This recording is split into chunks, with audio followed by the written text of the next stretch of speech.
साडे अज भी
सत श्री अकाल, तुसीं देख रहे हो डेली पोस्ट पंजाबी। मैं हाँ मनदीप कौर संधू। इस तस्वीर नूं एक चित्रकार दे वल्लों सिर्फ रंगां दे नाल उभारिया ही नहीं गया, बल्कि अपने उस दर्द नूं, उस पीड़ नूं भी बयान किया गया है जिस कारण उसकी जिंदगी ही बदल गई। पहुंचे होया पिंड चीमा गुरमानवदीप कौर दे घर आ।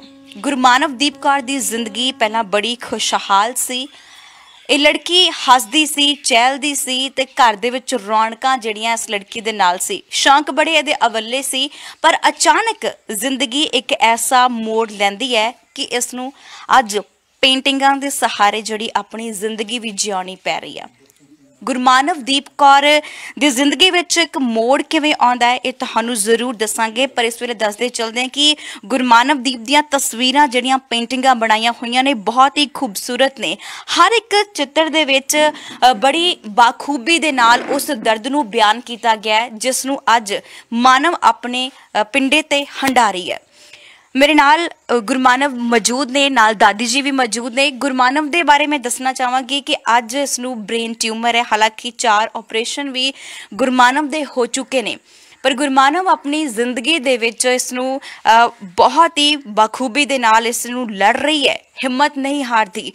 तस्वीरां थानू भी दिखावांगे, पूरी जिंदगी बारे भी गलबात करांगे। दादी सुखवंत कौर साडे नाल मौजूद ने। पहला तो उन्हां दे नाल गलबात करांगे गुरमानवदीप दे बारे कि जिंदगी दे विच एकदम मोड़ किवें आउंदा है। दादी जी सत श्री अकाल। सत श्री अकाल बेटा। दादी जी असी गुरमानव दियां पेंटिंग बनाईयां होईयां देखियां ने, बहुत सोहना बनाती है। सब तो पहला शुरुआत करांगे इहदे जन्म तो। अचानक ये सब कुछ जिद्दां जिंदगी विच मोड़ आउंदा है मानव दी जिंदगी च किवें आ जांदा है? मानव दा जदों जन्म हुंदा सी कि उदों तो ही इसनूं इस कैंसर दे नाल पीड़ित सी? नहीं बेटा, ये 4 च इहनूं अपेंडिक्स दा होया ते 5 च ਇਹਦਾ थोड़ी थोड़ी बांह जानी जे बुरकी तोड़नी है नहीं ऐ करके तोड़नी। हूँ किसी नूं नहीं सी पता, मेरे दिल के करीब रहिंदी सी, मैनूं सारा कुछ पता सी। मैं इन्हां दे दादा जी नूं कहा, इन्हां ये भी बीमार सी, दाखल सी बरा, तो मैं क्या मैं एक बारी जरूर इनू लैके जाना। ये कहते मैनूं ठीक हो जाओ, आप जैन दे चलांगे। मैं कहा नहीं, चल असीं संधू दे लैके चले गए दराहे। गुरशरण कौर डॉक्टर उन्हें सानू दसता जद ही, वो कहते तुसीं इनू रोड़े दे लै जो MR करा के लैके आवो। उत्थों भी बेटा फिर सानू उन्होंने दसता। फिर असीं इन्हां कोले गए, वो कहते जां दिल्ली लै जाओ जां तुसीं लै जाओ PGI। बस उदण तो ही बेटा सवेरे तुर पैना, शाम नूं घर वड़ना। कदे 1 टेस्ट, कदे 2 टेस्ट, यानी एक सानू महीना लंघ गया ना सानू कमरा कोई मिले। 1 ਮਹੀਨੇ ਬਾਅਦ ਸਾਨੂੰ ਕਮਰਾ ਮਿਲਿਆ ਤੇ ਡਾਕਟਰ ਕਹਿੰਦੇ ਹਲੇ ਮੈਂ 8 ਦਿਨ ਆਪਰੇਸ਼ਨ ਨਹੀਂ ਕਰਨਾ, ਤੁਸੀਂ ਘਰ ਲੈ ਜਾਓ, ਤੁਹਾਡਾ ਖਰਚਾ ਬਹੁਤ ਪੈਂਦਾ। ਮੈਂ ਇਹਨਾਂ ਦੇ ਦਾਦਾ ਜੀ ਨੂੰ ਫੋਨ ਕਰਿਆ, ਇਹ ਕਹਿੰਦੇ ਆਪਾਂ ਲਾਈਨ 'ਚ ਲੱਗੇ ਹੋਏ ਹਾਂ, ਹੁਣ ਉੱਥੋਂ ਆਉਣਾ ਨਹੀਂ ਗਾ। ਚੱਲ ਫਿਰ ਇਹਦਾ ਆਪਰੇਸ਼ਨ ਚੱਲਿਆ 17-18 ਘੰਟੇ ਤੇ ਉਸ ਤੋਂ ਬਾਅਦ ਮਹੀਨੇ ਬਾਅਦ ਸਾਨੂੰ ਛੁੱਟੀ ਹੋ ਗਈ। ਫਿਰ ਕਹਿੰਦੇ ਵੀ ਇਹਦੇ ਬਿਜਲੀਆਂ ਲੱਗਣੀਆਂ ਨੇ 12 ਐਤਵਾਰ ਛੱਡ ਕੇ। ਫਿਰ ਇੱਕ ਦਿਨ ਅਸੀਂ ਘਰ ਆ ਗਏ, ਮੇਰੇ ਘਰ ਆ ਕੇ ਜੀ ਨਹੀਂ ਲੱਗਿਆ ਕਿਉਂਕਿ ਇਹਦੀ ਦੇਖ ਸਾਮ ਹੁੰਦੀ ਨਹੀਂ ਸੀ ਉੱਥੇ। ਤਾਂ ਦੋਵੇਂ ਮੇਰੀਆਂ ਨੂੰਹਾਂ ਸੀ, ਅਸੀਂ ਸਾਰੇ ਹੀ ਸੀ ਜਾਣੀ, ਛੋਟੇ ਛੋਟੇ ਬੱਚੇ ਸੀ ਸਾਡੇ, 2 ਮੁੰਡੇ 1 ਕੁੜੀ। ਤੇ ਉੱਥੋਂ ਫਿਰ ਅਸੀਂ ਮੈਂ ਕਿਹਾ ਵੀ ਅਸੀਂ ਉੱਥੇ ਹੀ ਰਹਿਣਾ। ਫਿਰ ਅਸੀਂ ਡਾਕਟਰ ਤੋਂ ਲਿਖਾ ਲਿਆ ਕਿ ਬੱਚਿਆਂ ਦੀ ਧਰਮਸ਼ਾਲਾ ਬਣੀ ਹੋਈ ਆ, 12 ਸਾਲ ਤੋਂ ਥੱਲੇ ਬੱਚਿਆਂ ਨੂੰ ਰੱਖਦੇ ਆ, 11 ਸਾਲ ਦੀ ਸੀ। ਉੱਥੇ ਅਸੀਂ ਬੇਟਾ 1 ਮਹੀਨੇ ਰਹੇ, ਇਹਦੇ 15 ਬਿਜਲੀਆਂ ਲੱਗੀਆਂ। ਉਦੋਂ ਬਾਅਦ ਅਸੀਂ ਆ ਗਏ, ਚੱਲ MR ਕਰਾਉਂਦੇ ਰਹੇ। ਆਪਰੇਸ਼ਨ ਬੇਟਾ ਬਿਲਕੁਲ ਠੀਕ ਹੋ ਗਿਆ ਤੇ ਉਸ ਦੀ ਕੋਈ ਵੀ ਤਕਲੀਫ ਨਹੀਂ ਹੋਈ। ਉਹ 6ਵੀਂ 'ਚ ਪੜ੍ਹਦੀ ਸੀ, ਇਹਨੇ ਪੇਪਰ ਦਿੱਤੇ ਟੋਪਰ ਆਏ। ਤੇ ਫਿਰ ਬੇਟਾ ਹੌਲੀ ਹੌਲੀ ਹੌਲੀ ਹੌਲੀ ਇਹਨੇ +2 ਕਰ ਲਈ। ਜਦ ਇਹਨੇ +2 ਕਰ ਲਈ ਤਾਂ ਥੋੜ੍ਹਾ ਜਿਹਾ ਇਹ 'ਚ ਮੈਂ ਚੇਂਜ ਦੇਖਿਆ। ਮੈਂ ਕਿਹਾ ਇਹਦੇ ਦਾਦਾ ਜੀ ਨੂੰ ਕਿਹਾ, ਮੈਂ ਕਿਹਾ ਤੁਸੀਂ ਕੁਛ ਨੋਟ ਕਰਿਆ? ਕਹਿੰਦੇ ਹਾਂ। ਮੈਂ ਕਿਹਾ ਮਨ ਨੂੰ ਸੁਣਦਾ ਘੱਟ। ਅੱਛਾ, ਉਸ ਤੋਂ ਪਹਿਲਾਂ ਵਧੀਆ ਸੁਣਦਾ ਸੀ, ਵਧੀਆ, ਹਾਂ। ਪੜ੍ਹਦੀ ਵਧੀਆ ਸੀਗੀ, +2 ਕਰ ਲਈ। +2 ਕਰ ਲਈ। ਸੀ। +2 ਤੋਂ ਬਾਅਦ ਤੁਸੀਂ ਜਿਹੜਾ ਅਚਾਨਕ ਉਹਦੇ 'ਚ ਚੇਂਜ ਦੇਖਿਆ, ਚੇਂਜ ਕੀ ਆਉਂਦਾ ਸੀ, ਕੀ ਲੱਗਦਾ ਬਈ ਸੀਗਾ? ਇਹ ਸਾਡੀ ਗੱਲ ਸੁਣਦੀ ਨਹੀਂ ਸੀ, ਘੱਟ ਸੁਣਦੀ ਸੀ, ਉੱਚੀ ਆਵਾਜ਼ 'ਚ ਸੁਣਦੀ ਸੀ। ਤੇ ਫਿਰ ਬੇਟਾ ਅਸੀਂ ਗਏ, ਫਿਰ ਉਹ ਕਹਿੰਦੇ ਵੀ ਇਹਦੇ ਕੰਨਾਂ ਦੇ ਪਿੱਛੇ ਉਹ ਨੇ, ਦੋਨਾਂ ਕੰਨਾਂ 'ਚ ਨੇ, ਵੀ ਇਹਦਾ ਆਪਰੇਸ਼ਨ ਹੋਊਗਾ। ਫਿਰ ਬੇਟਾ ਅਸੀਂ ਫਿਰ ਤਲ ਲਏ, 1 ਮਹੀਨਾ ਫਿਰ ਘੁੰਮੇ, ਫਿਰ ਕਮਰੇ ਲਏ, ਫਿਰ ਇਹਨੂੰ ਐਡਮਿਟ ਕਰਿਆ, ਆਪਰੇਸ਼ਨ ਹੋਇਆ। ਇੰਨੇ ਨੂੰ ਜਾਨੂੰ ਇਹ ਥੋੜ੍ਹੀ ਜਿਹੀ ਠੀਕ ਹੋਈ। ਜਾਨੂੰ ਇਹਦਾ ਪਹਿਲਾ ਸਮੈਸਟਰ ਲੰਘ ਗਿਆ ਤੇ ਫਿਰ 1 ਸਾਲ ਬੇਟਾ ਇਹ ਮਨ ਤੋਂ ਡਿਪਰੈਸ਼ਨ 'ਚ ਰਹੀ। ਸਾਡੇ ਅੱਜ ਵੀ ਦਰਵਾਜ਼ਿਆਂ ਨੂੰ ਕੋਈ ਕੁੰਡੀ ਨਹੀਂ, ਕੋਈ ਕਿਸੇ ਦਰਵਾਜ਼ੇ ਨੂੰ, ਬਾਥਰੂਮਾਂ ਨੂੰ ਕਿਸੇ ਨੂੰ ਕੁੰਡੀ ਨਹੀਂ ਲੱਗਦੀ, ਕਿਉਂਕਿ ਸਾਨੂੰ ਐਂ ਸੀ ਵੀ ਇਹ ਕਿਤੇ ਅੰਦਰ ਵੜ ਕੇ ਕੁਛ ਕਰ ਨਾ ਲਵੇ, ਕੁਛ ਕਰ ਨਾ ਲਵੇ। ਹੋਰ ਕਿਸੇ ਨੂੰ ਕੁਛ ਨਹੀਂ ਸੀ ਕਹਿੰਦੀ, ਸਾਨੂੰ ਦੋਨਾਂ ਨੂੰ ਕਹਿੰਦੀ ਸੀ ਕਿਤੇ ਨਿਕਲਣ ਨਹੀਂ ਦੇਣਾ, ਜਾਣ ਨਹੀਂ ਦੇਣਾ, ਮੰਜੇ 'ਤੇ ਸਿੱਟ ਲੈਣਾ, ਬਈ ਮੈਂ ਤੁਹਾਨੂੰ ਜਾਣ ਨਹੀਂ ਦੇਣਾ ਕਿਤੇ। 1 ਸਾਲ ਰਹੀ। ਫਿਰ ਡਾਕਟਰ ਕਹਿੰਦੇ ਹੁਣ ਸਾਲ ਵੀ ਮਾਰਿਆ ਗਿਆ, ਇਹਦਾ ਦੂਜਾ ਆਪਰੇਸ਼ਨ ਵੀ ਕਰਾ ਲਓ। ਫਿਰ ਅਸੀਂ ਬੇਟਾ ਮਹਿੰਗੀਆਂ 60-70 ਹਜ਼ਾਰ ਦੀਆਂ ਮਸ਼ੀਨਾਂ ਲਵਾਈਆਂ ਇਹਦੇ। ਚੱਲ ਥੋੜ੍ਹਾ ਬਹੁਤਾ ਇਹਨੂੰ ਸੁਣਨ ਲੱਗ ਗਿਆ ਦੂਜੇ ਕੰਨ ਤੋਂ। ਫਿਰ ਡਾਕਟਰ ਕਹਿੰਦੇ ਵੀ ਇਹਦਾ ਦੂਜੇ ਕੰਨ ਦਾ ਵੀ ਕਰਾ ਲਓ, ਵੀ ਹੁਣ ਇਹਦਾ ਸਾਲ ਤਾਂ ਮਾਰੀ ਹੈਗੀ ਆ। ਜਾਂ ਬੇਟਾ ਦੂਜੇ ਕੰਨ ਦਾ ਕਰਾਇਆ, ਫਿਰ ਜਮਾਂ ਹੀ ਡੈਡ ਹੋ ਗਈ, ਫਿਰ ਨਹੀਂ ਸੁਣਿਆ। ਡਾਕਟਰ ਨੇ ਦੱਸਿਆ ਨਹੀਂ ਸੀ ਪਹਿਲਾਂ ਕਿ ਜਦੋਂ ਹੁਣ ਤੁਸੀਂ ਆਪਰੇਸ਼ਨ ਦੂਸਰਾ ਕਰਾਓਗੇ ਤਾਂ ਹੋ ਸਕਦਾ ਇਹਦੀ ਸੁਣਨ ਸ਼ਕਤੀ ਚਲੀ ਜਾਵੇ? ਉਹਨਾਂ ਨੇ ਦੱਸਿਆ ਸੀ ਵੀ ਇਹਨੂੰ ਸੁਣਨਾ ਨਹੀਂ, ਇਹਦੀਆਂ ਨਾੜਾਂ ਕੱਟੀਆਂ ਜਾਣੀਆਂ ਨੇ, ਬਈ ਫਿਰ ਤੁਸੀਂ ਕੱਲ੍ਹ ਨੂੰ ਕਹੋ ਬਈ ਉਹ ਨਹੀਂ। ਉਹਨਾਂ ਨੇ ਸਾਨੂੰ ਐਨ ਕਲੀਅਰ ਦੱਸਤਾ ਸੀ। ਤੇ ਹੁਣ ਗੁਰਮਾਨਵ ਜਦੋਂ ਆਪਣਾ ਕੋਈ ਗੱਲ ਤੁਹਾਨੂੰ ਦੱਸਦੀ ਆ ਤਾਂ ਕਿਵੇਂ ਦੱਸਦੀ ਆ? ਬੇਟਾ ਕੁਛ ਤਾਂ ਅਸੀਂ ਸੈਂਤ ਸਮਝ ਲੈਂਦੇ ਹਾਂ ਇਹਦੀ, ਕੁਛ ਇਹ ਸਾਨੂੰ ਫਿਰ ਲਿਖ ਕੇ ਦੱਸਦੀ ਆ। ਅਸੀਂ ਵੀ ਜ਼ਿਆਦਾਤਰ ਇਹਨੂੰ ਲਿਖ ਕੇ ਹੀ ਦੱਸਦੇ ਆ। ਪਤਾ ਨਹੀਂ ਫਿਰ ਬਾਅਦ 'ਚ ਇਹਦੀ ਐਡਮਿਸ਼ਨ ਹੋ ਗਈ ਉੱਥੇ, ਫਿਰ ਦੇਖ ਲਓ ਇਹ 'ਚ ਹੋ ਗਈ। ਪਹਿਲਾਂ ਤਾਂ BCom ਕਰਨੀ ਸੀ, ਫੀਸ ਭਰਾਈ ਸੀ। ਫਿਰ 1 ਸਾਲ ਬਾਅਦ ਫਿਰ ਇਹ ਚੰਡੀਗੜ੍ਹ ਅਸੀਂ ਬਹੁਤ ਫਿਰੇ। ਉੱਥੇ 11 'ਚ ਹੈਗਾ ਇੱਕ ਕਾਲਜ, ਵੀ ਉੱਥੇ ਥੋੜ੍ਹੇ ਬਹੁਤੇ ਬੱਚੇ ਇੱਕਣ ਦੇ ਹੋ ਜਾਂਦੇ ਆ। ਇੱਥੇ ਕੋਈ ਬੱਚਾ ਨਹੀਂ ਸੀ ਦੇਸ਼ ਭਗਤ। ਅਤੇ ਇੱਕ ਮੇਰੇ ਬੇਟੇ ਦਾ ਦੋਸਤ ਸੀ ਮੁੰਡਾ ਮਹਿੰਦੀਪੁਰ ਦਾ, ਉਹ ਸਕੂਲ 'ਚ ਪੜ੍ਹਿਆ ਹੋਇਆ ਸੀ, ਉਹ ਜਲੰਧਰ ਲੱਗਿਆ ਹੋਇਆ ਸੀ। ਉਹ ਆਇਆ ਇਹਨੂੰ ਦੱਸਣ ਵੀ ਐਂ ਕਰਕੇ ਪੇਂਟਿੰਗ ਦਾ ਤੂੰ ਕਰ।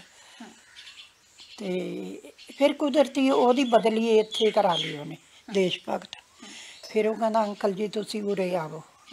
ਉੱਥੇ ਲੈ ਕੇ ਗਏ, ਇਕੱਠੇ ਕਰੇ ਬੱਚੇ, ਅਤੇ ਕਹਿੰਦੇ ਵੀ ਤੁਸੀਂ ਇਹ ਬੇਬੀ ਨੂੰ ਪੜ੍ਹਾ ਸਕਦੇ ਹੋ? ਵੀ ਇਹਨੂੰ ਤਾਂ ਸੁਣਦਾ ਨਹੀਂ ਬਿਲਕੁਲ, ਵੀ ਇੱਥੇ ਬੱਚਾ ਕੋਈ ਹੈ ਨਹੀਂ ਇਹੋ ਜਿਹਾ। ਉਹ ਕਹਿੰਦੇ ਹਾਂ ਪੜ੍ਹਾ ਸਕਦੇ ਆ। ਉੱਥੋਂ ਬੇਟਾ 4 ਸਾਲ ਲਾਏ, ਟੋਪਰ ਰਹੀ, ਸਾਨੂੰ ਵਧਾਈਆਂ ਮਿਲਿਆ ਕਰਨ। ਇੱਕ ਵਾਰੀ ਇਹਦੇ ਪੱਕੇ ਪੇਪਰ, ਇਹਨੂੰ ਬੁਖਾਰ ਚੜ੍ਹਨ ਲੱਗਿਆ, ਇਹ ਦਾਖਲ 5 ਦਿਨ ਬੇਟਾ ਅਸੀਂ ਗਲੂਕੋਸ ਲਹਾ ਕੇ ਇਹਦਾ ਪੇਪਰ ਦਵਾਉਂਦੇ ਰਹੇ ਹਾਂ ਤਾਂ ਵੀ ਟੋਪਰ। ਫਿਰ ਅਸੀਂ ਕਿਹਾ ਬੇਟਾ ਇਹੋ ਜਿਹਾ ਹੀ ਕੋਈ ਦੇਖ ਕੇ ਮੁੰਡਾ ਵੀ ਵਿਆਹ ਕਰ ਦਈਏ ਤੇਰਾ, ਵੀ ਸਾਨੂੰ ਸੋਚ ਕੇ ਦੱਸ, ਜਿਵੇਂ ਤੂੰ ਕਹੇਂਗੀ ਅਸੀਂ ਓਕਣੇ ਕਰਾਂਗੇ। ਇਹ ਕਹਿੰਦੀ ਡੈਡੀ ਮੈਂ ਪੜ੍ਹਨਾ। ਫਿਰ ਮੇਰਾ ਛੋਟਾ ਬੇਟਾ ਕਹਿੰਦਾ ਵੀ ਜਿੱਕਣ ਵੀ ਇਹ ਕਹਿੰਦੀ ਓਕਣੇ ਕਰੋ। ਫਿਰ ਅਸੀਂ ਬਹੁਤ ਸਕੂਲਾਂ 'ਚ ਫਿਰੇ, ਕਾਲਜਾਂ 'ਚ ਫਿਰੇ ਵੀ ਇਹਦਾ ਕਿਤੇ ਐਡਮਿਸ਼ਨ ਹੋ ਜੇ। ਜੇ ਤਾਂ ਬੱਚਾ ਪਹਿਲਾਂ ਤੋਂ ਹੀ ਏਕਣ ਹੋਵੇ ਫਿਰ ਤਾਂ ਉਹ ਜਿਹੇ ਸਕੂਲ ਬਥੇਰੇ ਨੇ, ਕਿਉਂਕਿ ਇਹਨੂੰ ਸੁਣਦਾ ਨਹੀਂ ਸੀ, ਜਾਣਦੀ ਸਭ ਕੁਝ ਸੀ। ਫਿਰ ਬੇਟਾ ਸਾਨੂੰ ਇਹਨਾਂ ਦਾ ਦੋਸਤ ਸੀਗਾ ਰਮਟ 'ਚ, ਜਿਹਦਾ ਸਕੂਲ ਆ, ਫਿਰ ਉਹਨੇ ਟੀਚਰ ਇਕੱਠੇ ਕਰੇ ਵੀ ਤੁਸੀਂ ਇਹ ਬੱਚੇ ਨੂੰ ਪੜ੍ਹਾ ਸਕਦੇ ਹੋ, ਵੀ ਇਹਨੂੰ ਸੁਣਦਾ ਬਿਲਕੁਲ। ਉਹ ਕਹਿੰਦੇ ਹਾਂ ਪੜ੍ਹਾ ਸਕਦੇ ਆ। ਇੱਥੇ ਵੀ ਬੇਟਾ ਟੋਪਰ ਹੈ। ਅਖਬਾਰਾਂ 'ਚ ਫੋਟੋਆਂ ਆਈਆਂ, ਇਹਦੇ ਫੋਨ 'ਚ ਹੋਣਗੀਆਂ ਫੋਟੋਆਂ ਇਹਦੀਆਂ। ਜੀ ਗੱਲ ਕਰੀਏ ਦਾਦੀ ਜੀ ਗੁਰਮਾਨਵ ਦੀ, ਤੇ ਇਹਨੂੰ ਸ਼ੌਂਕ ਪਹਿਲਾਂ ਕਿਸੇ ਹੋਰ ਪੜ੍ਹਾਈ ਦਾ ਸੀ, ਫਿਰ ਅਚਾਨਕ ਤੁਸੀਂ ਇਹਨੂੰ ਪੇਂਟਿੰਗ ਦੇ ਵੱਲ ਲੈ ਕੇ ਗਏ ਹੋ। ਪਹਿਲਾਂ ਕੀ ਕਹਿੰਦੀ ਹੁੰਦੀ ਸੀ ਕੀ ਬਣਨਾ ਮੈਂ? ਤਾਂ ਆਹੀ ਕਰਨਾ ਕੀ ਮੈਂ ਤੁਹਾਨੂੰ ਦੱਸਿਆ ਸੀ, ਅਨਪੜ੍ਹਾਂ ਨੂੰ ਪਤਾ ਵੀ ਨਹੀਂ ਲੱਗਦਾ, ਬੈਂਕ ਦਾ ਹੀ। ਅੱਛਾ, ਬੈਂਕ ਦਾ ਕਰਨਾ। ਹਾਂ ਵੀ ਮੈਂ ਬੈਂਕ ਦਾ ਹੀ ਕਰਨਾ। ਬਹੁਤ ਜ਼ੋਰ ਲਾਇਆ ਇਹਨੂੰ, ਹੋਰ ਕਾਲਜ 'ਚ ਵੀ ਲਾਉਣ ਨੂੰ ਜ਼ੋਰ ਲਾਇਆ, ਲੱਗਣਾ ਵੀ ਉੱਥੇ ਆ ਜਿੱਥੇ ਮੇਰੀਆਂ ਸਹੇਲੀਆਂ ਨੇ। ਅਤੇ ਫਿਰ ਇਹਨੂੰ ਬੇਟਾ ਇਹ ਕਰਨਾ ਪਿਆ। ਫਿਰ ਉਹ ਜਿਹੜੀਆਂ ਸਹੇਲੀਆਂ ਸੀ ਉੱਪਰਲੀ ਮਜਲ 'ਤੇ ਸੀ, ਹੇਠਲੀ 'ਤੇ ਸੀ, ਚੱਲ ਆਪਸ ਵਿੱਚ ਹੀ ਮਿਲਦੀਆਂ ਰਹੀਆਂ। ਫਿਰ ਅਸੀਂ ਰੇਮੰਡ ਚਲਾਈ। ਇਹ ਰੇਮੰਡ 'ਚ ਵੀ ਬੇਟਾ ਇਹ ਟੋਪਰ ਆਈ। ਫਿਰ ਉੱਥੇ ਅਸੀਂ ਗਏ ਵੀ ਅਸੀਂ ਕਿਹਾ ਵੀ ਇਹਨੂੰ ਟਾਲ ਲਓ, ਇਹਨੇ ਅਸੀਂ ਇਹਦਾ ਕਿਤੇ ਦੇਖਦੇ ਆ ਮੁੰਡਾ, ਵਿਆਹ ਵੀ ਕਰ ਦਾਂਗੇ ਏਕਣ ਦਾ ਹੀ ਦੇਖ ਕੇ। ਅਤੇ ਉਹ ਕਹਿੰਦੇ 20-25 ਹਜ਼ਾਰ ਦੀ ਅਸੀਂ ਇਹਨੂੰ ਅੱਜ ਨੌਕਰੀ ਦੇ ਦਿੰਦੇ ਹਾਂ, ਅਤੇ ਇਹ ਕੋਈ ਕੋਰਸ ਵੀ ਕਰ ਸਕਦੇ, ਸਾਨੂੰ ਪਤਾ ਵੀ ਇੰਨੀ ਇੰਟੈਲੀਜੈਂਟ ਆ। ਪਰ ਇਹ ਕਹਿੰਦੀ ਮੈਂ B.Ed ਕਰਨੀ ਆ। B.Ed ਦਾ ਇਹਨੇ ਦਾਖਲਾ ਭਰਤਾ, ਐਡਮਿਸ਼ਨ ਕਰਾਇਆ ਆਂਦੀ ਜੁਲਾਈ 'ਚ ਐਡਮਿਸ਼ਨ ਕਰਾਈ ਆ। ਅਗਸਤ ਦੇ ਵਿੱਚ ਅਸੀਂ ਆਖਿਆ ਇੱਕ ਵਾਰੀ ਹੋਰ ਇਹਦਾ ਅਸੀਂ ਹੁਣ ਛੁੱਟੀਆਂ ਨੇ ਵੀ ਇਹਦਾ ਕਰਾ ਲਈਏ, MR ਕਰਾ ਲਈਏ। ਜਾਂ MR ਕਰਾਈ ਬੇਟਾ ਇਹਦੇ ਫਿਰ ਇੱਥੋਂ ਹੋ ਗਿਆ 27 ਟੰਕੇ ਨੇ ਇੱਥੋਂ। ਫਿਰ ਬੇਟਾ ਅਸੀਂ ਫਿਰ ਲੈ ਗਏ। ਹੁਣ ਆ ਤੁਹਾਡੇ ਸਾਹਮਣੇ ਆ। ਤੇ ਹੁਣ ਤੱਕ ਕਿੰਨੇ ਆਪਰੇਸ਼ਨ ਹੋ ਗਿਆ ਗੁਰਮਾਨਵ ਦੇ? 4 ਤਾਂ ਇਹਦੇ ਸਿਰ ਦੇ ਹੋ ਗਏ, ਇੱਕ ਇਹਦੇ ਹੱਥ ਦਾ ਹੋ ਗਿਆ, ਉਹ ਵੀ PGI ਹੋਇਆ। ਇੱਕ ਇਹਦਾ ਪੈਂਡਸ ਦਾ ਹੈ, 6 ਆਪਰੇਸ਼ਨ ਹੋ ਗਏ। 6 ਆਪਰੇਸ਼ਨ। 26 ਸਾਲ ਦੀ ਹਾਲੇ ਗੁਰਮਾਨਵ ਲੱਗਿਆ, ਇਹਨੂੰ 26ਵਾਂ ਲੱਗਿਆ, 25 ਦੀ ਹੋ ਗਈ। ਸੋ ਗੁਰਮਾਨਵ ਦੀ ਜਿਹੜੀ ਉਮਰ ਹੈ 25 ਸਾਲ ਦੀ ਹੈ, ਤੇ 25 ਸਾਲ ਦੇ ਵਿੱਚ 6 ਆਪਰੇਸ਼ਨ ਹੋ ਚੁੱਕੇ ਆ, ਤੇ ਹਾਲੇ ਵੀ ਇਸ ਭਿਆਨਕ ਜਿਹੜੀ ਖਤਰਨਾਕ ਬਿਮਾਰੀ ਦੇ ਨਾਲ ਲੜ ਰਹੀ ਹੈ। ਪਰ ਜਦੋਂ ਅਸੀਂ ਗੁਰਮਾਨਵ ਨੂੰ ਆ ਕੇ ਮਿਲੇ ਸੀ, ਪਰ ਇਸ ਲੜਕੀ ਦਾ ਜਿਹੜਾ ਹੌਸਲਾ ਇੰਨਾ ਸੀ ਕਿ ਹਾਲਾਂਕਿ ਸਾਡੇ ਜਿਹੜੇ ਮਨ ਸੀ ਉਹ ਪਸੀਜ ਗਏ, ਪਰ ਗੁਰਮਾਨਵ ਦੀਆਂ ਅੱਖਾਂ ਦੇ ਵਿੱਚੋਂ ਇੱਕ ਵੀ ਹੰਝੂ ਨਹੀਂ ਕਰਿਆ। ਗੁਰਮਾਨਵ ਆਪਣੇ ਆਪ ਨੂੰ ਬੜੇ ਚੰਗੇ ਤਰੀਕੇ ਦੇ ਨਾਲ ਸਾਨੂੰ ਰਿਪਰੈਜ਼ੈਂਟ ਕਰ ਰਹੀ ਸੀ ਕਿ ਮੈਂ ਇਹ ਤਸਵੀਰਾਂ ਬਣਾਈਆਂ ਨੇ, ਮੈਂ ਇਹ ਹਰ ਇੱਕ ਚੀਜ਼ ਕੀਤੀ ਹੈ, ਹਰ ਇੱਕ ਨੂੰ ਬੜੀ ਬਖੂਬੀ ਦੇ ਨਾਲ ਉਹ ਦੱਸ ਰਹੀ ਸੀ ਗੁਰਮਾਨਵ ਕਿ ਮੈਂ ਇੰਨੀਆਂ ਤਸਵੀਰਾਂ ਕਿਉਂ ਬਣਾਈਆਂ ਨੇ। ਗੁਰਮਾਨਵ ਨੇ ਸਾਨੂੰ ਲਿਖ ਕੇ ਦੱਸਿਆ ਹੈ ਕਿ ਇਹ ਤਸਵੀਰ ਇਹ ਚੀਜ਼ਾਂ ਬਿਆਨ ਕਰਦੀ ਹੈ। ਪਹਿਲੇ ਜਦੋਂ ਅਸੀਂ ਇੰਟਰਵਿਊ ਦੀ ਸ਼ੁਰੂਆਤ ਕੀਤੀ ਸੀ ਤਾਂ ਗੁਰਮਾਨਵ ਨੇ ਕਿਹਾ ਕਿ ਇਹ ਜਿਹੜੀ ਤਸਵੀਰ ਹੈ ਇੱਕ ਹੈਲ ਔਰ ਹੈਵਨ ਨੂੰ ਰਿਪਰੈਜ਼ੈਂਟ ਕਰਦੀ ਹੈ। ਸੋ ਗੁਰਮਾਨਵ ਦੀ ਜ਼ਿੰਦਗੀ 'ਚ ਭੁਚਾਲ ਜਿਹੜਾ ਇੱਕਦਮ ਹੀ ਆਉਂਦਾ ਹੈ ਕਿ ਤੁਸੀਂ ਸੋਚਿਆ ਵੀ ਨਹੀਂ ਸੀ। ਦਾਦੀ ਜੀ, ਗੁਰਮਾਨਵ ਦੇ ਫਾਦਰ ਸਾਹਿਬ ਕਿੱਥੇ ਨੇ? ਫਾਦਰ ਸਾਹਿਬ ਬੇਟਾ ਉਹ ਮੋਟਰਸਾਈਕਲ ਲੈਣ ਗਏ ਨੇ, ਸਲਾਣੇ ਪਿਆ ਸੀ ਮੇਰੀ ਭਤੀਜੀ ਕੋਲੇ, ਅਤੇ ਇੱਥੋਂ ਆਪਦੇ ਚਾਚੇ ਦੇ ਮੁੰਡੇ ਨੂੰ ਨਾਲ ਲੈ ਗਏ। ਅਤੇ ਅਸੀਂ ਕਿਤੇ ਜਾਣਾ ਸੀ ਮਰਗ 'ਤੇ ਦਾਗ ਲਵਾਉਣ, ਚਲ ਇੱਥੋਂ ਸਾਜਰੇ ਹੀ ਚਲੇ ਗਏ ਨੇ ਵੀ ਅਸੀਂ ਮੋਟਰਸਾਈਕਲ ਚੱਕ ਲਿਆਈਏ। ਅਤੇ ਨਾ ਬੇਟਾ ਉੱਥੇ ਪਹੁੰਚੇ ਨੇ ਨਾ ਘਰ ਮੁੜੇ ਨੇ। 7ਵਾਂ ਸਾਲ ਲੱਗ ਗਿਆ। 7 ਸਾਲ ਹੋ ਗਿਆ, ਉਹਨਾਂ ਦੀ ਵਾਪਸੀ ਨਹੀਂ ਹੋਈ। 7ਵਾਂ ਲੱਗ ਗਿਆ ਮਾਰਚ ਤੋਂ, ਨਾ ਪਿੱਛੇ ਮੁੜੇ ਨੇ ਨਾ ਗਾਹਾਂ ਗਏ ਨੇ। ਕੋਈ ਪਤਾ ਨਹੀਂ ਲੱਗਾ ਕਿ ਉਹ ਕਿੱਥੇ ਨੇ, ਕੋਈ ਭਾਲ ਕੀਤੀ? ਨਾ ਮੁੰਡਿਆਂ ਦਾ ਕਿਤੇ ਪਤਾ ਨਹੀਂ ਲੱਗਿਆ। ਪੁਲਿਸ ਨੂੰ ਇਸ ਬਾਰੇ ਦੱਸਿਆ ਸੀ? ਬਹੁਤ ਭਾਲ ਕੀਤੀ। ਪੁਲਿਸ ਵੀ ਨਹੀਂ ਲੱਭ ਪਾਈ ਉਹਨਾਂ ਨੂੰ? ਨਹੀਂ ਲੱਭ ਨਹੀਂ ਪਾਈ। ਜਿੱਥੇ ਵੀ ਗੱਡੀਆਂ ਟੁੱਟੀਆਂ ਮਿਲਦੀਆਂ, ਜਿੱਥੇ ਵੀ ਕੋਈ ਹੁੰਦਾ ਸਾਨੂੰ ਫੋਨ ਕਰਦੇ ਸੀ, ਅਸੀਂ ਜਾਂਦੇ ਸੀ ਪੜ੍ਹਨ। ਇਹ ਦਰਦ ਤਾਂ ਬਹੁਤ ਵੱਡਾ ਹੈ, ਕਿਉਂਕਿ ਇੱਕ ਬੇਟੀ ਨੂੰ ਵੀ ਤੁਸੀਂ ਸਾਂਭ ਰਹੇ ਹੋ, ਇੱਕ ਪੁੱਤ ਵੀ ਤੁਹਾਡੇ ਨਜ਼ਦੀਕ ਨਹੀਂ ਹੈਗਾ। 7 ਸਾਲ ਤੋਂ ਇੱਕ ਮਾਂ ਜਿਹੜੀ ਆ ਆਪਣੇ ਪੁੱਤ ਤੋਂ ਬਿਨਾਂ ਬੈਠੀ ਹੋਈ ਆ। ਹਾਲਾਂਕਿ ਮਾਂ ਦਾ ਕਹਿਣਾ ਕਿ ਜਦੋਂ ਵੀ ਕੋਈ ਟੁੱਟੀ ਗੱਡੀ ਵੀ ਆਉਂਦੀ ਹੈ ਜਾਂ ਪੁਲਿਸ ਕੋਈ ਖਬਰ ਵੀ ਦਿੰਦੀ ਹੈ ਤਾਂ ਅਸੀਂ ਭਾਲ ਜਿਹੜੀ ਕਰਦੇ ਹਾਂ ਕਿ ਸ਼ਾਇਦ ਸਾਡਾ ਬੇਟਾ ਵਾਪਸ ਪਰਤਾਵੇ। ਤੇ ਤੁਸੀਂ ਦਾਦੀ ਜੀ, ਜਦੋਂ ਪੁਲਿਸ ਨੇ ਕੀ ਕਿਹਾ ਵਾ ਕਿ ਉਹਨਾਂ ਨੂੰ ਕਿੱਥੇ ਗਏ ਸੀ, ਕਿਹੜੀ ਜਗ੍ਹਾ ਤੇ ਗਏ ਸੀ? ਇੱਥੋਂ 4-5 ਮੀਲ ਹੋਊ ਬੇਟਾ, ਸਲਾਣਾ 5-6 ਮੀਲ ਆ ਇਸੜੂ ਤੋਂ ਪਰੇ, ਰਾਜਾ ਤੋਂ ਨਾਲੇ ਪਰੇ ਲੱਗਦਾ। ਬਸ ਉੱਥੇ ਹੀ ਗਏ ਆ। ਇਸੜੂ ਤੋਂ ਬਾਅਦ ਪਤਾ ਹੀ ਨਹੀਂ ਲੱਗਿਆ ਕਿੱਧਰ ਨੂੰ ਚਲੇ ਗਏ। ਤੇ ਨਾਲ ਕੌਣ ਸੀ ਉਹਨਾਂ ਦੇ? ਨਾਲ ਮੇਰੇ ਦਿਓਰ ਦਾ ਮੁੰਡਾ ਸੀ। ਉਹ ਵਾਪਸ ਆ ਗਿਆ? ਉਹ ਵੀ ਨਹੀਂ ਆਇਆ, ਉਹ ਵੀ ਵਿੱਚ ਹੀ। ਦੋਨੇ ਵਾਪਸ ਨਹੀਂ ਆਏ? ਕੋਈ ਐਕਸੀਡੈਂਟ ਦੀ ਖਬਰ ਕੁਝ? ਕੋਈ ਨਹੀਂ। ਇਹ ਉਹਦੇ ਬੱਚੇ ਤਾਂ ਵੀ ਛੋਟੇ ਨੇ। ਉਹਨਾਂ ਦੇ ਬੱਚੇ ਛੋਟੇ ਨੇ? ਉਹਦੇ ਬੱਚੇ ਛੋਟੇ ਨੇ। ਤੇ ਜੇਕਰ ਹੁਣ ਫਿਰ ਮਾਨਵ ਦੀ ਗੱਲ ਕੀਤੀ ਜਾਵੇ, ਹੁਣ ਪੇਂਟਿੰਗ ਬਣਾਉਂਦੀ ਹੈ, ਜਦੋਂ ਪੇਂਟਿੰਗ ਬਣਾਉਂਦੀ ਕਿੰਨਾ ਕੁ ਸਮਾਂ ਜਿਹੜਾ ਨੂੰ ਪੇਂਟਿੰਗ ਬਣਾਉਣ ਤੇ ਲੱਗਦਾ ਹੈ? ਬਹੁਤ ਚੁੰਬੜੀ ਰਹਿੰਦੀ ਆ। ਐ ਹੁੰਦਾ ਵੀ ਇਹਨੂੰ ਖਾਣ ਪੀਣ ਦਾ ਕੋਈ ਖਿਆਲ ਨਹੀਂ ਰਹਿੰਦਾ। ਜਦ ਪੇਂਟ ਬਣਾਉਂਦੀ ਆ ਫਿਰ ਤਾਂ ਇਹ ਲਟਾ ਪਿੰਗ ਹੋ ਜਾਂਦੀ ਆ। ਕਿਸੇ ਬੰਨੀ ਝਾਕਣਾ ਨਹੀਂ, ਕਿਸੇ ਬੰਨੀ ਕੁਛ ਨਹੀਂ, ਬਸ ਫਿਰ ਇੱਕ ਮਨ ਹੋ ਕੇ ਇਹ ਬਣਾਉਂਦੀ ਆ। ਜਦੋਂ ਪੇਂਟਿੰਗ ਪੂਰੀ ਕਰ ਲੈਂਦੀ ਹੈ ਫਿਰ ਤੁਹਾਨੂੰ ਆ ਕੇ ਦਿਖਾਉਂਦੀ ਆ? ਹਾਂਜੀ, ਫਿਰ ਦਿਖਾਉਂਦੀ ਆ। ਫਿਰ ਉਹਦਾ ਕਾਰਨ ਵੀ ਦੱਸਦੀ ਆ ਵੀ ਇਹ ਕੀ ਆ। ਉਹ ਜਿਹੜੀ ਫੋਟੋ ਕੁੜੀ ਨੱਚਦੀ ਆ, ਮੈਂ ਕਿਹਾ ਵੀ ਇਹ ਕੀ ਵਜ੍ਹਾ, ਇਹ ਕੀ ਬਣਾਇਆ ਤਾਂ ਬੇਟਾ? ਕਹਿੰਦੀ ਮੰਮੀ ਬਈ ਇਹ ਕੁੜੀ ਧੁੱਪ 'ਚ ਖੜੀ ਨੱਚਦੀ ਆ, ਇਹ ਕੋਈ ਐਸੀ ਵੈਸੀ ਕੁੜੀ ਨਹੀਂ, ਇਹ ਮਜਬੂਰੀ ਆ, ਇਹ ਪੈਸੇ ਦੀ ਮਜਬੂਰੀ ਆ। ਪੈਸਾ ਕਰਕੇ ਇਹਨੂੰ ਸਭ ਕੁਝ ਕਰਨਾ ਪੈਂਦਾ। ਆਪਾਂ ਨੂੰ ਪੈਸਾ ਕਮਾਉਣ ਖਾਤਰ ਸਭ ਕੁਝ ਕਰਨਾ ਪੈਂਦਾ, ਵੀ ਇਹ ਧੁੱਪ 'ਚ ਵੀ ਨੱਚਦੀ ਆ, ਮਜਬੂਰੀ ਨੂੰ ਨੱਚਦੀ ਆ। ਸੋ ਇੱਕ ਤਸਵੀਰ ਮੈਂ ਤੁਹਾਨੂੰ ਇੱਕ ਹੋਰ ਦਿਖਾਉਣਾ ਚਾਹੁੰਦੀ ਹਾਂ। ਇਹ ਤਸਵੀਰ ਕੀ ਬਿਆਨ ਕਰਦੀ ਹੈ? ਇਹ ਤਸਵੀਰ ਬਣਾਈ ਹੈ ਗੁਰਮਾਨਵ ਨੇ ਖੁਦ ਆਪਣੀ, ਜਿਹਦੇ ਵਿੱਚ ਇਸ ਨੂੰ ਬ੍ਰੇਨ ਟਿਊਮਰ ਹੁੰਦਾ ਹੈ, ਕਿਵੇਂ ਕੀੜੇ ਵਾਂਗ ਉਹਨੂੰ ਅੰਦਰੋਂ ਅੰਦਰੀ ਖਾ ਜਾਂਦਾ ਹੈ। ਉਹਦੇ ਆਪਰੇਸ਼ਨ ਹੁੰਦੇ ਨੇ, ਸਭ ਕੀੜਿਆਂ ਦੀਆਂ ਤਸਵੀਰਾਂ ਵੀ ਦਿਖਾਈਆਂ ਨੇ ਕਿ ਕਿਸ ਤਰ੍ਹਾਂ ਗੁਰਮਾਨਵ ਇਸ ਪੀੜ ਦੇ ਨਾਲ ਜਿਹੜਾ ਆ ਉਹ ਆਪਣੀ ਇਸ ਪੀੜ ਨੂੰ ਜਿਹੜਾ ਦਿਖਾ ਰਹੀ ਹੈ। ਬਹੁਤ ਸਾਰੀਆਂ ਤਸਵੀਰਾਂ ਨੇ ਜਿਹਦੇ ਵਿੱਚ ਮਾਨਵ ਨੇ ਆਪਣੀ ਵੀ ਜ਼ਿੰਦਗੀ ਨੂੰ ਬਿਆਨ ਕੀਤਾ ਹੈ ਕਿ ਅਚਾਨਕ ਹੱਸਦੀ ਖੇਡਦੀ ਫੁੱਲਾਂ ਵਰਗੀ ਕੁੜੀ ਦੀ ਜ਼ਿੰਦਗੀ ਕਿਵੇਂ ਬਦਲ ਜਾਂਦੀ ਹੈ। ਹਾਲਾਂਕਿ ਗੁਰਮਾਨਵ ਦੇ ਸ਼ੌਂਕ ਬੜੇ ਵੱਖਰੇ ਨੇ। ਕਮਰਸ ਦੀ ਪੜ੍ਹਾਈ ਕਰ ਰਹੀ ਸੀ, ਬੈਂਕ ਵੀ ਜਾਣਾ ਚਾਹੁੰਦੀ ਸੀ ਕਿ ਬੈਂਕ ਦੀ ਜਿਹੜੀ ਹੈ ਉਹ ਕੀਤੀ ਜਾਵੇ, ਕੋਰਸ ਕੀਤਾ ਜਾਵੇ। ਬੈਂਕ 'ਚ ਜਾਣ ਦਾ ਬੜਾ ਸ਼ੌਂਕ ਰੱਖਦੀ ਸੀ, ਅਕਾਊਂਟ ਸਿੱਖਣਾ ਚਾਹੁੰਦੀ ਸੀ। ਪਰ ਜੋ ਜ਼ਿੰਦਗੀ ਨੇ ਇੱਕ ਪਲਟਾ ਮਾਰਿਆ ਤੇ ਉਹਦੇ ਵਿੱਚ ਸਾਰਾ ਕੁਛ ਹੀ ਇੱਕਦਮ ਸਟਿਲ ਉੱਥੇ ਫੁੱਲ ਸਟਾਪ ਲੱਗ ਗਿਆ। ਪਰ ਗੁਰਮਾਨਵ ਦੀ ਜਿਹੜੀ ਹੌਸਲੇ ਦੀ ਦਾਤ ਦੇਣੀ ਜ਼ਰੂਰ ਬਣਦੀ ਹੈ, ਕਿਉਂਕਿ ਅੱਜ ਇਹ ਆਪਣੇ ਦਾਦਾ ਦਾਦੀ ਦੇ ਕੋਲ ਰਹਿ ਰਹੀ ਹੈ। ਦੋਨੇ ਦਾਦਾ ਦਾਦੀ ਬਹੁਤ ਇਸ ਨੂੰ ਪਿਆਰ ਕਰਦੇ ਨੇ, ਪਰ ਜਿਸ ਬਿਮਾਰੀ ਦੇ ਨਾਲ ਲੜ ਰਹੀ ਹੈ ਉਹ ਵੀ ਉਸੇ ਤਰ੍ਹਾਂ ਜੂਝ ਰਹੇ ਨੇ। ਬਜ਼ੁਰਗ ਨੇ ਹਾਲੇ। ਦਾਦੀ ਜੀ, ਹੁਣ ਡਾਕਟਰਾਂ ਦਾ ਕੀ ਕਹਿਣਾ ਹੈ ਕਿ ਗੁਰਮਾਨਵ ਕਦ ਤੱਕ ਠੀਕ ਹੋ ਜਾਵੇਗੀ ਜਾਂ ਕੁਝ ਰਿਕਵਰੀ ਕੀਤੀ ਹੈ 6 ਆਪਰੇਸ਼ਨਾਂ ਤੋਂ ਬਾਅਦ? ਇਸਨੇ ਤਾਂ ਬੇਟਾ ਕਹਿੰਦੇ ਆਪਰੇਸ਼ਨ ਹੋਊਗਾ। ਅਸੀਂ ਕਹਿੰਦੇ ਆ ਵੀ ਆਪਰੇਸ਼ਨ 'ਚ ਜੇ ਇਹਨੂੰ ਕੋਮਾ 'ਚ ਚਲੀ ਗਈ, ਹੁਣ ਤਾਂ ਖਾਂਦੀ ਪੀਂਦੀ ਆ, ਸਾਨੂੰ ਦੇਖਦੀ ਆ, ਫਿਰ ਇਹਦਾ ਖਬਰ ਕੀ ਹਾਲ ਹੋਊ। ਫਿਰ ਅਸੀਂ ਗਏ ਨਹੀਂ। ਸਾਰਾ ਦਿਮਾਗ ਹੀ ਮੈਨੂੰ ਤੁਸੀਂ ਢਿੱਡ ਹੋਇਆ ਹੈ, ਗਟੋੜੀਆਂ ਥੋੜ੍ਹੀਆਂ ਸਾਰੇ ਤੇ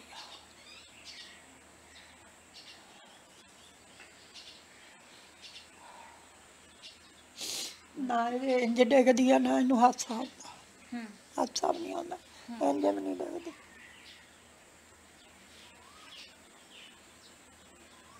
ਹੁਣ ਡਾਕਟਰਾਂ ਦਾ ਕਹਿਣਾ ਕਿ ਜੇ ਅਸੀਂ ਆਪਰੇਸ਼ਨ ਕਰਦੇ ਹਾਂ ਤਾਂ ਕੋਮਾ 'ਚ ਜਾ ਸਕਦੀ ਹੈ।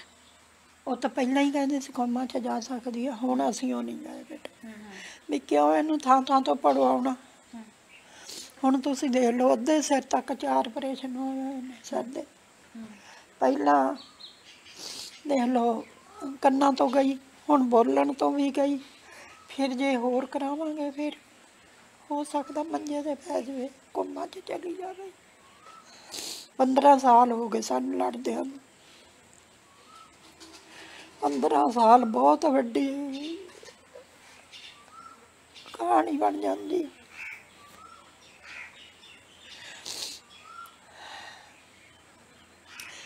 ਡੰਗਰ ਬੱਚਾ ਵੇਚ ਕੇ ਸਾਰਾ ਕੁਝ ਵੇਚ ਕੇ ਅਸੀਂ ਸਭ ਚਲੇ ਜਾਂਦੇ ਸੀ ਨਾਲੇ ਇਹਦੇ।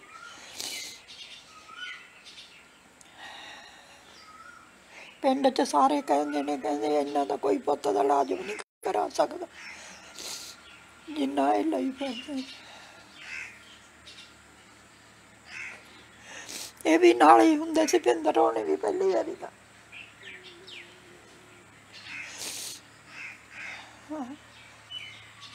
ਆਪਰੇਸ਼ਨ ਤੇ ਕਿੰਨਾ ਕੁ ਖਰਚਾ ਆ ਜਾਂਦਾ ਸੀ ਜਦੋਂ ਤੁਸੀਂ ਆਪਰੇਸ਼ਨ ਕਰਵਾਉਂਦੇ ਸੀ? ਆਪਰੇਸ਼ਨ ਦਾ ਪੁੱਤ ਪੁੱਛੋ ਨਾ ਤੁਸੀਂ। ਪਹਿਲਾਂ ਇਹਦਾ ਖਰਚਾ, ਕਮਰੇ ਦਾ ਹੀ ਖਰਚਾ 3-4 ਹਜ਼ਾਰ ਰੋਜ਼ ਦਾ ਹੁੰਦਾ ਸੀ। ਇਹਦੀ ਰੋਟੀ ਦਾ ਰੋਜ਼ ਦਾ ਹੁੰਦਾ ਸੀ। ਜੇ ਵਾਰਡ 'ਚ ਹੁੰਦੇ ਉੱਥੇ ਫ੍ਰੀ ਹੁੰਦਾ ਖਰਚਾ ਰੋਟੀ ਦਾ ਵੀ। ਅਸੀਂ ਕਹਿੰਦੇ ਸੀ ਇਨਫੈਕਸ਼ਨ ਨਾ ਹੋ ਜਾਵੇ, ਇਹਨੂੰ ਇਨਫੈਕਸ਼ਨ ਨਾ ਹੋ ਜਾਵੇ। 4 ਆਪਰੇਸ਼ਨ ਅਸੀਂ ਪ੍ਰਾਈਵੇਟ ਕਰਾਏ ਨੇ, ਉਹ PGI 'ਚ ਕਰਾਏ ਨੇ, ਪਰ ਪ੍ਰਾਈਵੇਟ ਕਰਾਏ ਨੇ। ਲੱਖਾਂ ਦੇ ਹਿਸਾਬ ਨਾਲ ਹੀ ਖਰਚਾ? ਲੱਖਾਂ ਦੇ ਹਿਸਾਬ। ਅਸੀਂ ਬਾਹਲੇ ਵੱਡੇ ਜ਼ਿਮੀਂਦਾਰ ਨਹੀਂ ਹੈਗੇ ਪੁੱਤ। ਉਹ ਜਿਹੜੀਆਂ ਕੋਠੀਆਂ ਤੁਹਾਨੂੰ ਦਿਸਦੀਆਂ, ਇਹ ਮੇਰੀ ਮਾਂ ਨੇ ਮੈਨੂੰ ਗਿਫਟ ਦਿੱਤੀ ਸੀ। ਥੋੜ੍ਹੀ ਬਹੁਤੀ ਉਹਦੇ ਨਾਲ ਅਸੀਂ ਬਣਾਈਆਂ ਸੀ। ਸਾਡੀ ਬਾਹਲੀ ਜਾਇਦਾਦ ਨਹੀਂ ਹੈਗੀ, ਥੋੜ੍ਹੀ ਜਾਇਦਾਦ ਹੈ। ਜਿਹਦੇ ਕੋਈ ਮੰਗ ਹੈਗੀ ਹੈ ਤੁਹਾਡੀ ਕਿਸੇ ਤਾਈਂ? ਕੋਈ ਮੰਗ ਨਹੀਂ ਪੁੱਤ, ਕੋਈ ਮੰਗ ਨਹੀਂ। ਕਿਉਂਕਿ ਦਾਦੀ ਬਹੁਤ ਸਾਰੇ ਜਿਹੜੇ ਸਾਡੇ NRI ਵੀਰ ਨੇ ਉਹ ਬਹੁਤ ਹੈਲਪ ਕਰਦੇ ਨੇ ਕਿ ਕਿਸੇ ਦੇ ਵੀ ਦਰਦ ਨੂੰ ਜਦੋਂ ਵੀ ਦੇਖਦੇ ਨੇ ਤਾਂ ਉਹ ਭੱਜ ਕੇ ਉਹਨਾਂ ਲੋੜਵੰਦਾਂ ਦੀ ਬਾਂਹ ਫੜਦੇ ਨੇ। ਜੇਕਰ ਤੁਸੀਂ ਕਿਸੇ ਤਾਈਂ ਆਪਣਾ ਕੋਈ ਮੈਸੇਜ ਲਾਉਣਾ ਚਾਹੁੰਦੇ ਹੋ ਤਾਂ ਜ਼ਰੂਰ ਲਗਾ ਵੀ ਸਕਦੇ ਹੋ। ਤੁਸੀਂ ਆਪਦੇ ਬੰਨਿਓ ਬੇਟਾ ਕੋਸ਼ਿਸ਼ ਕਰ ਦਿਓ। ਅਸੀਂ ਕੋਈ ਸਾਡੀ ਬੇਟੀ ਸਹੀ ਸਲਾਮਤ ਹੋ ਜਾਵੇ, ਅਸੀਂ ਇਹੀ ਬਾਤ। ਤੁਸੀਂ 15 ਸਾਲ ਹੌਸਲਾ ਰੱਖਿਆ ਹੈ ਤੇ ਅੱਗੇ ਵੀ ਹੌਸਲੇ ਨਾਲ ਹੀ ਰੱਖਣਾ, ਕਿਉਂਕਿ ਗੁਰਮਾਨਵ ਹੁਣ ਤੱਕ ਠੀਕ ਹੈ ਤੇ ਅੱਗੇ ਵੀ ਇਸੇ ਤਰ੍ਹਾਂ ਠੀਕ ਰਹੇਗੀ, ਤੁਹਾਡੇ ਨਾਲ ਰਹੇਗੀ। ਜਿੱਦਣ ਬੇਟਾ ਇਹ ਆਪਰੇਸ਼ਨ ਤੇ ਜਾਂਦੀ ਆ 15 ਦਿਨ ਪਹਿਲਾਂ ਇਹ ਤਿਆਰੀ ਕਰਨ ਲੱਗ ਜਾਂਦੀ ਆ। ਕੋਈ ਇਹਨੂੰ ਫਿਕਰ ਨਹੀਂ ਹੁੰਦਾ ਵੀ ਮੇਰਾ ਐਡਾ ਆਪਰੇਸ਼ਨ ਹੋਣਾ। ਇੰਨੀ ਜੂਝਦੀ ਆ, ਵੈਂਟੀਲੇਟਰ ਤੇ ਹੁੰਦੀ ਆ, ਇਹ ਖੂਨ ਚੜ੍ਹਦਾ, 10 ਇਹਦੇ ਪਾਈਪਾਂ ਲੱਗੀਆਂ ਹੁੰਦੀਆਂ ਨੇ, ਪਰ ਇਹਨੇ ਕਦੇ ਹੌਸਲਾ ਨਹੀਂ ਹਾਰਿਆ। ਖੁਸ਼ ਹੋ ਕੇ ਜਾਂਦੀ ਆ। ਮੈਨੂੰ ਕਹੂ ਇੱਥੇ ਆ ਨਹੀਂ ਹੋਣਾ ਚਾਹੀਦਾ ਮੰਮਾ, ਮੇਰੇ ਆਉਂਦੀ ਨੂੰ ਇੱਥੇ ਆ ਨਾ ਹੋਵੇ, ਆ ਨਾ ਹੋਵੇ।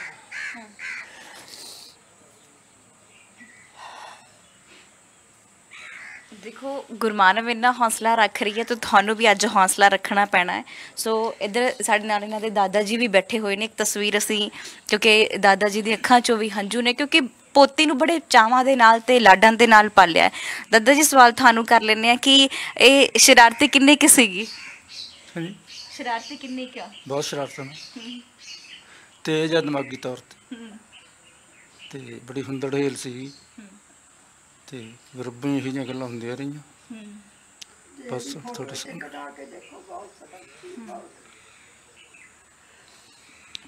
ਸਾਹਮਣੇ ਹੁਣ ਜਿਹੋ ਜਿਹੀ ਹੈ। ਜਦੋਂ ਤੁਸੀਂ ਕੰਮ ਤੋਂ ਵਾਪਸ ਆਉਂਦੇ ਹੁੰਦੇ ਸੀਗੇ ਤੇ ਜਦੋਂ ਬਿਲਕੁਲ ਠੀਕ ਠਾਕ ਸੀਗੀ ਤੇ ਉਸ ਟਾਈਮ ਤੇ ਡਿਮਾਂਡਾਂ ਰੱਖਦੀ ਹੁੰਦੀ ਸੀਗੀ? ਬੜਾ ਕੁਛ, ਪਰ ਇਹ ਸ਼ੁਰੂ ਤੋਂ ਭੋਲੀ ਰਹੀ ਹੈ ਤੇ ਇਹਦੀ ਹਰ ਡਿਮਾਂਡ ਪਤਾ ਤੁਸੀਂ ਚਾਹੇ ਕਿਵੇਂ ਪੂਰੀ ਕਰਦੇ ਸੀ, ਹਰ ਡਿਮਾਂਡ ਇਹਦੀ ਪੂਰੀ ਕਰਦੇ।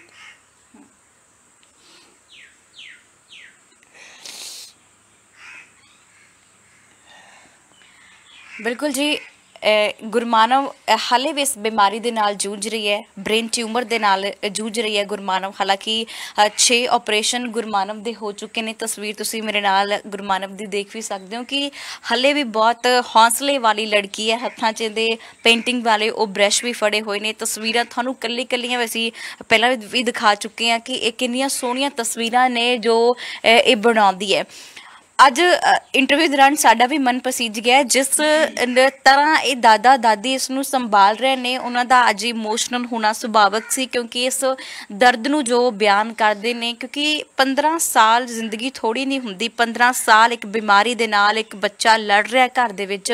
ਸੋ ਇਹ ਜਿਹੜਾ ਅੱਜ ਇਹਨਾਂ ਦਾ ਮਨ ਪਸੀਜ ਜਾਣਾ ਉਹ ਸੁਭਾਵਿਕ ਸੀ। ਸੋ ਅਸੀਂ ਵੀ ਅਰਦਾਸ ਕਰਦੇ ਹਾਂ ਕਿ ਗੁਰਮਾਨਵ ਜਲਦ ਤੋਂ ਜਲਦ ਠੀਕ ਹੋ ਜਾਵੇ। ਹਾਲਾਂਕਿ ਤਸਵੀਰਾਂ ਜਿਹੜੀਆਂ ਨੇ ਬਹੁਤ ਹੀ ਖੂਬਸੂਰਤ ਨੇ। ਹਰ ਇੱਕ ਚੀਜ਼ ਨੂੰ ਬਿਆਨ ਕਰਦੀਆਂ ਨੇ ਤੇ ਵਾਹਿਗੁਰੂ ਅੱਗੇ ਵੀ ਸਾਡੀ ਅਰਦਾਸ ਹੈ ਕਿ ਗੁਰਮਾਨਵ ਇਸ ਬਿਮਾਰੀ ਦੇ ਨੂੰ ਜਿਹੜਾ ਛੇਤੀ ਤੋਂ ਛੇਤੀ ਆਪਣੇ ਅੰਦਰੋਂ ਖਤਮ ਕਰੇ। ਇੰਨੇ ਹੌਸਲੇ ਵਾਲੀ ਲੜਕੀ ਹੈ, ਸੋਹਣੀ ਜ਼ਿੰਦਗੀ ਜਿਹੜੀ ਹੈ ਇਹ ਬਤੀਤ ਕਰੇ। ਅਰਦਾਸ ਤਾਂ ਇੱਕ ਪਰਮਾਤਮਾ ਦੇ ਅੱਗੇ ਇਹੀ ਹੈ। ਸੋ ਬਾਕੀ ਸਾਡੇ ਜਿੰਨੇ ਵੀ ਭੈਣ ਭਰਾਵਾਂ ਨੂੰ ਅਪੀਲ ਹੈ ਕਿ ਜਿੱਥੇ ਹੋ ਸਕੇ ਗੁਰਮਾਨਵ ਦੀ ਮਦਦ ਕਰਨ ਦੇ ਲਈ ਅੱਗੇ ਹੱਥ ਜਿਹੜੇ ਜ਼ਰੂਰ ਵਧਾਉਣੇ ਚਾਹੀਦੇ ਨੇ।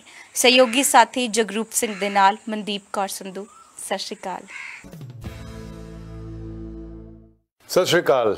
ਜੇ ਤੁਸੀਂ ਕੈਨੇਡਾ ਸਟੂਡੈਂਟ ਵੀਜ਼ੇ ਤੇ ਜਾਣਾ ਚਾਹੁੰਦੇ ਹੋ ਪਰ ਆਇਲਸ ਵਿੱਚ ਓਵਰਆਲ ਤਾਂ 6 ਆ ਗਏ, ਇੱਕ ਵਿੱਚ 5.5 ਬੈਂਡ ਕਰਕੇ ਡਰਦੇ ਹੋ, ਜਾਂ ਕੈਨੇਡਾ ਦਾ ਸਟੂਡੈਂਟ ਵੀਜ਼ਾ ਰਿਫਿਊਜ਼ ਕਰਵਾ ਬੈਠੇ ਹੋ, ਜਾਂ ਸਟੱਡੀ ਗੈਪ ਜ਼ਿਆਦਾ ਹੋਣ ਕਰਕੇ ਸੋਚਦੇ ਹੋ ਕਿ ਕਿਤੇ ਰਿਫਿਊਜ਼ਲ ਨਾ ਆ ਜਾਵੇ, ਤੇ ਅੱਜ ਹੀ ਪਿਰਾਮਿਡ ਈ ਸਰਵਿਸਿਜ਼ ਨੂੰ ਮਿਲੋ ਔਰ ਕੈਨੇਡਾ ਜਾਣ ਦੇ ਆਪਣੇ ਸੁਪਨੇ ਨੂੰ ਸਾਕਾਰ ਕਰੋ।